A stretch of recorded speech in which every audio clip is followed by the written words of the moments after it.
صل على محمد وآل محمد.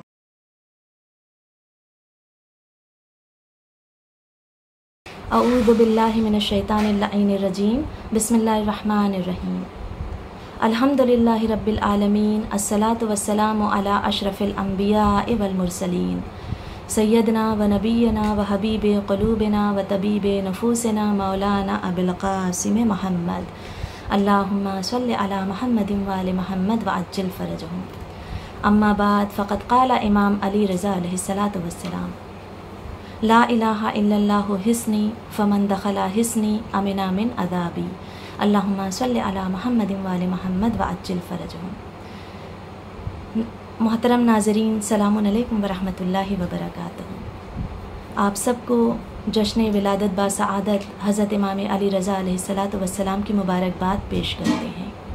تاریخ نے 148 ہجری کے باب میں یہ بات رقم کی، یہ بات درج کی کہ چھٹے امام کی شہادت کے چند دنوں بعد ہمارے 8ویں امام امام علی رضا علیہ السلام کی ولادت ہوتی ہے، کہ جس کے بارے میں شیخ عباس قمی نے اپنی ایک کتاب جس کا نام ہے الانوار البہیہ، جو انہوں نے 14 معصومین علیہ السلام کے حوالے سے لکھی ہے، اس میں لکھتے ہیں کہ 7ویں امام امام موسیٰ کاظم علیہ الصلاۃ والسلام فرماتے ہیں کہ میرے بابا امام جعفر صادق علیہ الصلاۃ والسلام کئی بار کہا کرتے تھے، ایک بار نہیں بلکہ کئی بار کہا کرتے تھے کہ عالم آل محمد تمہاری صلب میں ہے، تمہاری نسل میں ہے، اور کاش کہ میں جعفر صادق اس کی زیارت کر پاتا، اسے دیکھ پاتا. لیتنی ادرکتہ، کاش کہ میں اسے دیکھ پاتا، اور وہ بچہ میرے جد علی کا ہم نام ہوگا. اور اتنا ہی نہیں بلکہ یہ فضیلت ہے امام علی رضا علیہ الصلاۃ والسلام کی کہ فقط 2 ائمہ کے بارے میں یہ ملتا ہے کہ جس کے بارے میں چھٹے امام نے یہ کہا کہ کاش کہ میں اسے دیکھ پاتا، کاش کہ میں اس کی زیارت کر پاتا. ایک تو 8ویں امام ہیں اور دوسرا ہمارے وقت کے امام امام زمانہ علیہ الصلاۃ والسلام ہیں، کہ جس کے بارے میں خود چھٹے سرکار نے ارشاد فرمایا کہ کاش کہ میں انہیں دیکھ پاتا، ان کی زیارت کر پاتا، ان کا زمانہ پاتا تو لخدمتہ، میں ان کی خدمت کرتا. تو پتہ یہ چلا کہ اس حدیث سے کئی نکات ہمارے سامنے آتے ہیں. ایک تو یہ کہ خود معصوم علیہ السلام امام ایک دوسرے کی زیارت کے مشتاق ہیں، اور ایک اور روایت میں ملتا ہے کہ ہمارے آخری رسول حضرت محمد مصطفیٰ صلی اللہ علیہ وآلہ وسلم نے جابر سے کہا کہ اے جابر، جب میرے بیٹے باقر سے ملنا تو اسے میرا سلام کہنا. یہ سلام کا بھجوانا یعنی زیارت کا مشتاق ہونا ہے. تو یہ زیارت کا جو مشتاق ہونا ہے، زیارت کی جو تمنا ہے، وہ سیرت معصومین علیہ السلام میں سے ہے. اس وقت ہمارے امام ہماری نظروں سے اوجھل ہیں، پردہ غیب میں ہیں، تو ہمیں ان کی زیارت کے لیے مشتاق ہونا چاہیے، ان کی زیارت کا متمنی ہونا چاہیے، کیونکہ یہ سیرت معصومین میں سے ہے. اور اتنا ہی نہیں بلکہ اگر ہم نے کسی امام کا زمانہ نہیں پایا اور ہمارے وقت کے امام ہماری نظروں سے اوجھل ہیں، تو کم از کم ان کے روضہ عالیہ کی زیارت کا مشتاق ہونا چاہیے. دوسرا نقطہ یہ سامنے آتا ہے کہ امام نے اس امام کے لیے کہا کہ یہ میرے جد علی کا ہم نام ہوگا. تو پتہ یہ چلا کہ امیر المومنین کا ہم نام ہونا یہ خود ایک فضیلت ہے، کہ جس کے بارے میں ہمارے تیسرے امام سرکار سید الشہداء نے ارشاد فرمایا کہ نام علی تمام ائمہ کو پیارا تھا. اس نام کو سن کر تمام ائمہ خوشی کا اظہار کیا کرتے تھے. تیسرا نقطہ یہ سامنے آتا ہے کہ امام نے ارشاد فرمایا کہ عالم آل محمد تمہاری صلب میں ہے، تمہاری نسل میں ہے، اور اس سے جو پوچھنا چاہو وہ پوچھ سکتے ہو. پھر 7ویں امام ارشاد فرماتے ہیں کہ میں نے اپنے بیٹے کو اپنی کنیت عطا کی. کنیت ہے ابو الحسن. 8ویں امام کی والدہ گرامی کا نام، مادر گرامی کا نام، والدہ محترم کا نام تاریخ نے نجمہ خاتون لکھا ہے. کسی کسی روایت میں سمانہ یا خزران بھی ملتا ہے. بی بی نجمہ خاتون کہتی ہیں کہ جب یہ حمل، یہ نور میرے وجود میں آیا تو جیسے عام حمل ہوا کرتے ہیں ویسا کچھ بھی نہیں ہوتا ہے ائمہ معصومین علیہ السلام کا سلسلہ۔ ان کی ولادت کا سلسلہ الگ ہوا کرتا ہے، ڈیفرنٹ ہوا کرتا ہے۔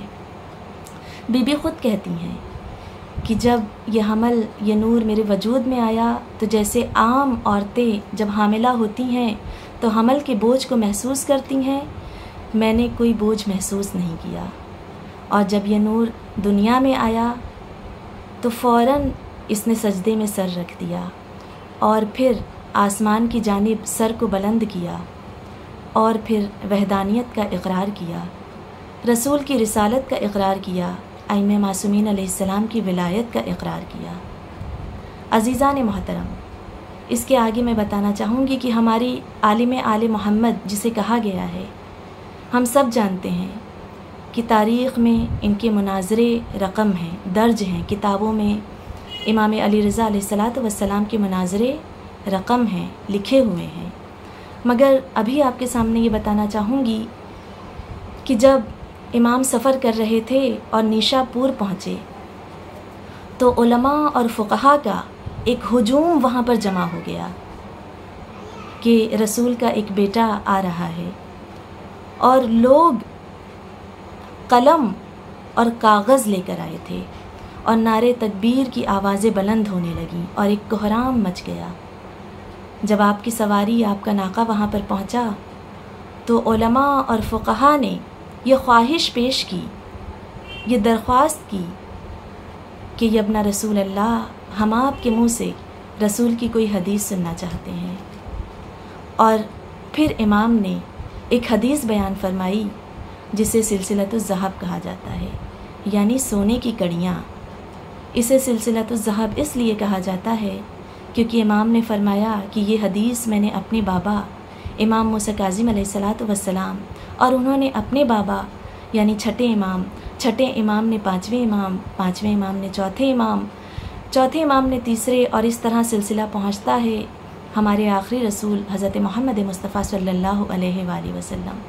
اور انہوں نے جبرائیل نے کہا کہ میں نے پروردگار سے سنا کہ پروردگار فرماتا ہے لا الہ الا اللہ حصنی فمن دخل حصنی امنا من عذابی، کہ لا الہ الا اللہ ایک قلعہ ہے، جو بھی اس قلعے میں داخل ہوا اس نے عذاب سے نجات پائی۔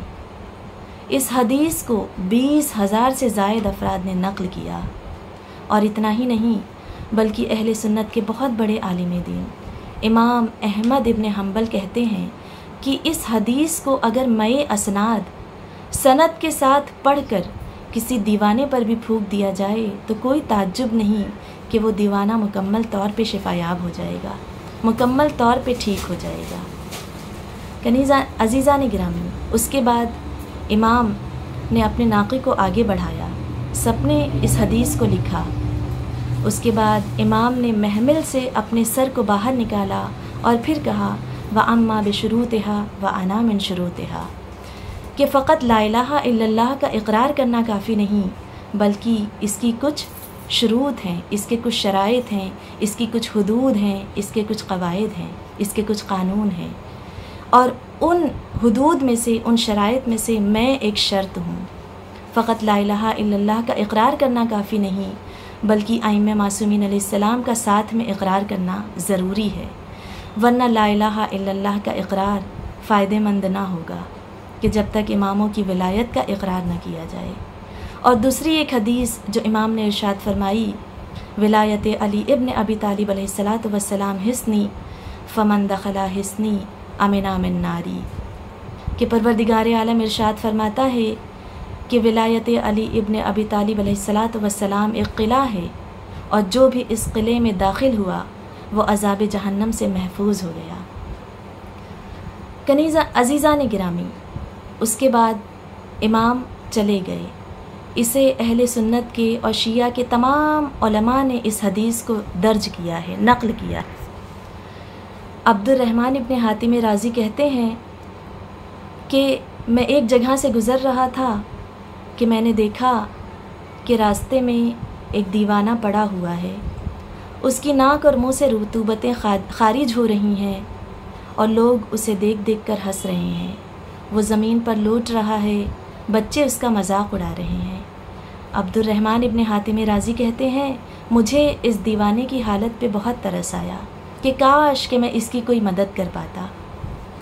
وہ کہتے ہیں اتنے میں مجھے ابا سلط سے مروی یہ حدیث یاد آئی، یہ حدیث سلسلۃ الذہب یاد آئی کہ ابا سلط نے ایک بار کہا تھا کہ یہ حدیث سلسلۃ الذہب ہے جو 8ویں امام سے انہوں نے نقل کی تھی، اور اس حدیث کو پڑھ کر اگر کسی بھی جن زدہ، کسی دیوانے، کسی مجنون یا کسی بیمار پر بھی پڑھ کر پھونک دی جائے تو وہ فوراً ٹھیک ہو جائے گا۔ وہ کہتے ہیں میں نے سوچا کہ آج اسے آزمانے میں کوئی حرج نہیں ہے، اچھا موقع ہے کہ آج میں اسے آزما لوں۔ وہ کہتے ہیں کہ میں نے مئے اسناد سند کے ساتھ یہ حدیث سلسلۃ الذہب پڑھی اور اس دیوانے پر پڑھ کر دم کی۔ وہ کہتے ہیں ابھی میں نے پڑھ کر دم کی تھی کہ وہ دیوانہ اپنی جگہ سے اٹھ کر کھڑا ہو گیا اور مجمع پر ایک عاقلانہ نگاہ ڈالی، ایک عاقلانہ نظر ڈالی اور لوگوں کی حرکتوں پہ تعجب کرنے لگا کہ لوگ اسے دیکھ دیکھ کر کیوں ہنس رہے ہیں، اور پھر اپنے لباس سے مٹی کو، گرد و غبار کو جھاڑتا ہوا وہاں سے چلا گیا۔ وہ کہتے ہیں مجھے تعجب ہوا، لیکن عزیزان گرامی، ناظرین محترم، اس میں تعجب کی کوئی بات نہیں۔ اگر میں اسناد اس حدیث کو پڑھ کر کسی بیمار پر بھی دم کر دیا جائے تو یقیناً وہ بیمار ٹھیک ہو جائے گا۔ اسی لیے اسے حدیث سلسلۃ الذہب کہا جاتا ہے، کیونکہ اس کی ساری جو کڑیاں ہیں، جو سارے کے سارے جو اس کے راوی ہیں وہ معصوم ہیں۔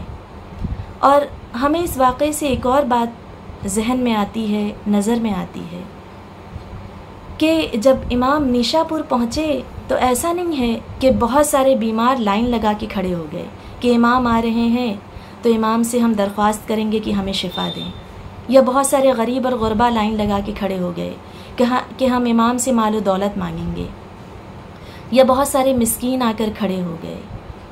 ہمیں روایت میں یہ ملتا ہے کہ وہاں پر فقہا اور علماء آ کر کھڑے ہوئے اور کاغذ اور قلم کو لے کر آئے تھے تاکہ وہ ایک حدیث امام سے سنیں اور اسے لکھیں۔ اس سے علم دین اور حدیث کی اہمیت کا اندازہ ہوتا ہے کہ واقعی علم دین کتنا اہم ہے اور حدیثیں کتنی زیادہ اہمیت رکھتی ہیں۔ پروردگار عالم سے یہی دعا ہے کہ عالم آل محمد کے صدقے میں ہم سب کو زیادہ سے زیادہ علم دین حاصل کرنے کی توفیق عنایت فرمائے، اور ایک اور دعا ہے کہ پروردگار عالم اس مقدس موقع پر امام علی رضا علیہ السلام کی ولادت کے موقع پر یہ دعا کرتے ہیں کہ جس طرح 8ویں امام کا اتنا عالی شان روضہ ہے، اسی طرح ہم اپنی آنکھوں کے سامنے، ہم اپنی نظروں سے جنت البقیع کی تعمیر ہوتا ہوا دیکھیں۔ تقبل منا انک انت السمیع العلیم، اللہم صل علی محمد و آل محمد وعجل فرجہم۔